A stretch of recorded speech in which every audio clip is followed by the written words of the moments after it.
फटाफट चला करके झट फैसला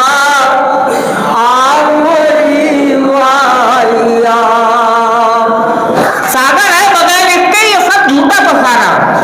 घरवाली नहीं होगी तो घर हो ना सकेगा। मतलब क्या है कि मैली रही अब कमीज धुलाई के बाद थी, मैली रही कमीज धुलाई के बाद भी, वो भीख मांगता है कमाई के बाद भी। आप देख रहे हैं सैफ न्यूज मालेगांव।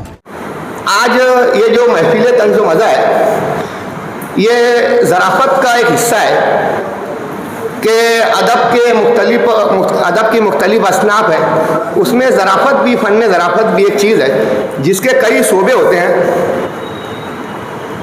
फ़न ज़राफ़त लफ्ज़ों के मानी है दानाई, ज़ीरकी, अक्लमंदी कि किसी पर तंज़ हो, इतनी सगुफ्तगी के साथ में तंज़ व कसना कि बात भी बन जाए और बात भी रह जाए। इसी अक्लमंदी का नाम ज़राफ़त है। ज़राफ़त के दो शोबे हैं, एक तंज़ और एक मज़ा। और ये नसरी हवाले से भी इस पर काम किया जाता है और शेरी हवाले से भी इस पर काम किया जाता है। समाज की कोताहियों और समाज की बुराइयों को सगुफ्तगी के साथ और दिलचस्प अंदाज में पेश कर देने का नाम ज़राफ़त है। तंज़ व मज़ा, इन दो इस्तिलाहात को मिलाकर फी ज़माना लफ्ज़ मज़ा या मिज़ा कि यार मज़ा में बहुत अच्छा कहा जा रहा है, अब ये लफ्ज़ मिज़ा पर मुश्तमिल हो गया है। इसके अनासिर में ज़माने की कोताहियों को पेश किया जाता है दिलचस्प अंदाज में। मज़ा की 6 किस्में हैं सर, मज़ा की 6 किस्में हैं। एक लतीफ़ मज़ा जिसमें गैर मज़ाका खैज़ अंदाज में मुस्कुरा देने वाली बातें पेश की जाती हैं। दूसरा है तंज़िया मज़ा जिसमें लोगों की गलतियों पर तंज़ करके दिलचस्प अंदाज में पेश किया जाता है। एक होता है मुज़िक मज़ा जिसमें तमस्कुर, मजाक उड़ाकर या भोंडेपन से मज़ा पैदा किया जाए। एक होता है संजीदा मज़ा जो फ़िक्र व गहराई और तहकीक के साथ दानाई की बातें सगुफ्तगी के साथ पेश की जाए, तो ये संजीदा मज़ा होता है। एक होता है सितम ज़रीफ़ाना मज़ा, बेढंगी बेतुकी बातों को और गंदे अल्फाज पेश करके ये सितम ज़रीफ़ाना मज़ा पेश किया जाता है। एक होता है अलमनाक मज़ा, वो मज़ा जिसमें लोगों को तकलीफ़ पहुंचाई जाए। ये 2 मुर्गों की लड़ाई बता देना, 2 जानवरों की लड़ाई बता देना और उसमें ऐसी अलमनाक बातें हों जिसे अलमनाक मज़ा कहा जाता है। मज़ा के 2 तरीक़ाकार हैं, एक शेरी और एक नसरी। नस्र में इंशाइया, फ़िकाइया, मज़ाहिया मज़मून, मकतूब निगारी, सफ़रनामे और खाके वगैरह अब तक पेश किए गए। शेरी हवाले से हज़ल सबसे मशहूर सिंफ है।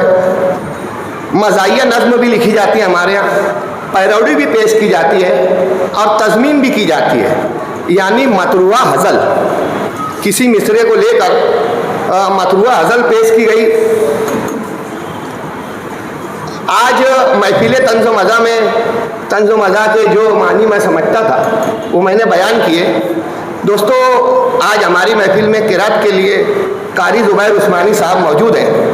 मैं बिला तमहीद उन्हें अर्ज़ करूं, गुजारिश करूं उनसे कि रंगों की सवारी के उतरने की खबर दे, रंगों की सवारी के उतरने की खबर दे, इस तुंद व सियाही को पिघलने की खबर दे। ऐसा अते अव्वल के ज़िया सास फरिश्ते दे पहली अज़ां रात को ढलने की खबर दे।